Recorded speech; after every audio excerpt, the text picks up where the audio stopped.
Friends and welcome back to my new video. तो आज की इस वीडियो में मैं ड्रॉ करूँगा टीचर इंसान।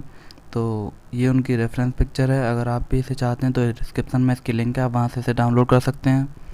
और इस पोर्ट्रेट के लिए मैं यूज कर रहा हूँ डॉम्स की कलर पेंसिल। पिछली वीडियो में आपने देखी, मैंने इनकी अनबॉक्सिंग की थी, तो आप मेरे चैनल पर जाकर देख सकते हैं वीडियो। तो दोस्तों चलिए वीडियो को स्टार्ट करते हैं।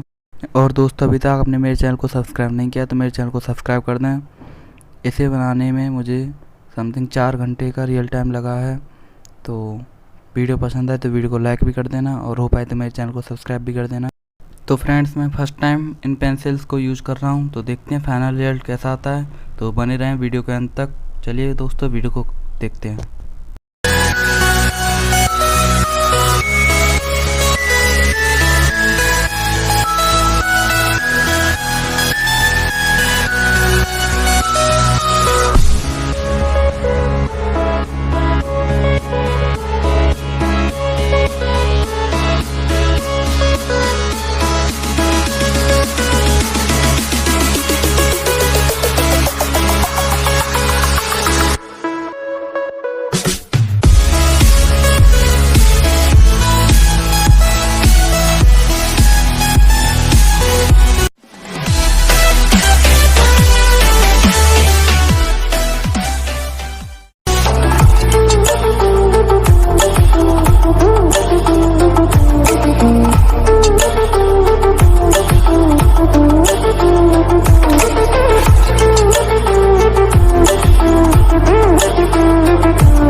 वीडियो को एंड तक देखने के लिए धन्यवाद। तो आप भी एक बार ये ट्राई कर सकते हैं। तो काफ़ी स्मूथ पेंसिल ये चलती हैं, ज़्यादा कॉस्टली पेंसिल नहीं है, बड़ी ही चीप प्राइस की पेंसिल हैं। तो आप भी एक बार ट्राई ज़रूर करना। तो फ्रेंड्स, आपको ये वीडियो पसंद आए तो वीडियो को लाइक कर देना, और ये वीडियो आपको कैसी लगी कमेंट बॉक्स में ज़रूर बताएं। और आपको किसी और सब्जेक्ट पर ट्यूटोरियल चाहिए तो आप वो भी मुझे कमेंट बॉक्स में बोल सकते हैं। मैं जल्दी वीडियो बनाने की कोशिश करूँगा। Thanks for watching this video.